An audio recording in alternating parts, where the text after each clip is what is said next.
बहुआयामी रचनाकार प्रवीण कुमार केसरी, लेखक, कवि, गीतकार और अधिवक्ता लेकर आए हैं अपनी ताजा व्यंग रचना शिक्षा का ऑनलाइन सत्यनारायण व्रत और ऑफलाइन प्रसाद।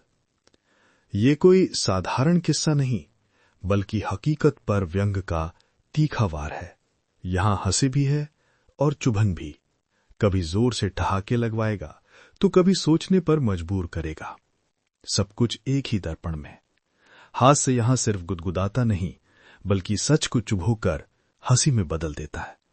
तो तैयार रहिए सुनने, हंसने और थोड़ा बदलने के लिए। सरकार ने जैसे ही ऑनलाइन शिक्षा का बिगुल फूका, हमारे विश्वविद्यालयों और कॉलेजों में वैसे ही खलबली मच गई जैसे किसी शांत तालाब में किसी ने भैंस उतार दी हो। प्रोफेसर साहब, जो कल तक अपनी लिखी किताब की 10वीं आवृत्ति को भी नया संस्करण बताकर बेच रहे थे, आज माउस को ऐसे पकड़ रहे हैं जिसे कोई देहाती पहली बार शहर में बर्गर पकड़ता है, ऊपर से खाएं या नीचे से। एक डीन साहब तो अपने सेमिनार में बड़ी गंभीरता से समझा रहे थे, देखिए, ऑनलाइन शिक्षा से भारतीय संस्कृति को खतरा है। गुरु शिष्य परंपरा का क्या होगा?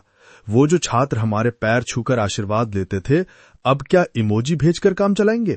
और सबसे बड़ी बात, हम प्रैक्टिकल कैसे कराएंगे? अगर किसी को भ्रष्टाचार के व्यवहारिक पहलू पर शोध करना हो तो क्या उसे वर्चुअल रिश्वत देके सिखाएंगे? भ्रष्टाचार वाला तर्क तो सोने पर सुहागा है। अगर भ्रष्टाचारियों से पूछा जाए कि डिजिटल इंडिया में भ्रष्टाचार पर आपकी क्या राय है, तो उनका घोषणा पत्र कुछ ऐसा होगा, 90% भ्रष्टाचार ऑफलाइन ही रहेगा। ये हमारी परंपरा है, इसे हम संरक्षित रखेंगे। ये hand to hand delivery model है जिसमें मानवीय स्पर्श बना रहता है। 10% ऑनलाइन की छूट, छोटे मोटे काम जैसे चाय पानी का खर्चा पेटीएम या गूगल पे से लिया जा सकता है, ताकि हम भी डिजिटल इंडिया के साथ कदम से कदम मिलाकर चल सकें। इससे पारदर्शिता भी बनी रहेगी कि किसको कितना डिजिटल आशीर्वाद मिला। शिक्षा को ऑनलाइन होने का दर्द असली नहीं, दर्द आउट होने का है। कल तक जो शिक्षा व्यवस्था एक शानदार मंडी की तरह चल रही थी, जहां एडमिशन की बोली लगती थी, अटेंडेंस का रेट कार्ड था और प्रैक्टिकल में नंबर प्रसाद की तरह बंटते थे, आज उस मंडी पर डिजाइनर ताला लगने का खतरा मंडरा रहा है।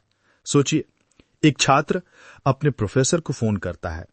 छात्र: सर, वो इंटरनल असेसमेंट में थोड़े नंबर कम रह गए थे। प्रोफेसर चिंतित स्वर में: बेटा, अब सब ऑनलाइन है, सिस्टम में जो चढ़ गया सो चढ़ गया। मैं तो खुद अपना पासवर्ड भूल जाता हूं, तुम्हारा नंबर कैसे बदलूं? अब बताइए, ये प्रोफेसर साहब का डिजिटल टेंशन नहीं तो और क्या है? उनकी कमाई की कॉपी नहीं, बल्कि सेटिंग वाली पूरी डायरी जलने का खतरा है। जो डोनेशन की मोटी मोटी फाइलें थीं, वो अब गूगल ड्राइव के 15 GB फ्री स्पेस में आराम से समाएंगी। वर्तमान शिक्षा व्यवस्था एक जलेबी की तरह है, गोल गोल, घुमावदार और मीठी। लेकिन समस्या ये है कि जलेबी तो छात्र बना रहे हैं और उसकी सारी चाशनी कहीं और ही टपक रही है। ऑनलाइन शिक्षा उस चाशनी के बर्तन को बदलने की एक कोशिश है, और इसीलिए इतना शोर है। ये डिजिटल टेंशन नहीं है, बल्कि डिजिटल इन्फेक्शन का डर है, जिसके फैलने से कई शिक्षा सेवकों की सेहत खराब हो सकती है। तो अगली बार जब कोई कहे कि ऑनलाइन शिक्षा से छात्रों का भला नहीं होगा, तो समझ जाइएगा कि असल में वो कहना चाह रहे हैं कि इससे हमारा पर्सनल भला कैसे होगा। शिक्षा व्यवस्था और बच्चों की काबिलियत के बीच का रिश्ता तो बिल्कुल वैसा ही है जैसा हमारे शहर की नई बनी सड़क और पहली बारिश का है। सड़क बनती है विकास के नाम पर, और पहली ही बारिश में उस पर बने गड्ढे बच्चों के लिए वाटर पार्क का काम करते हैं।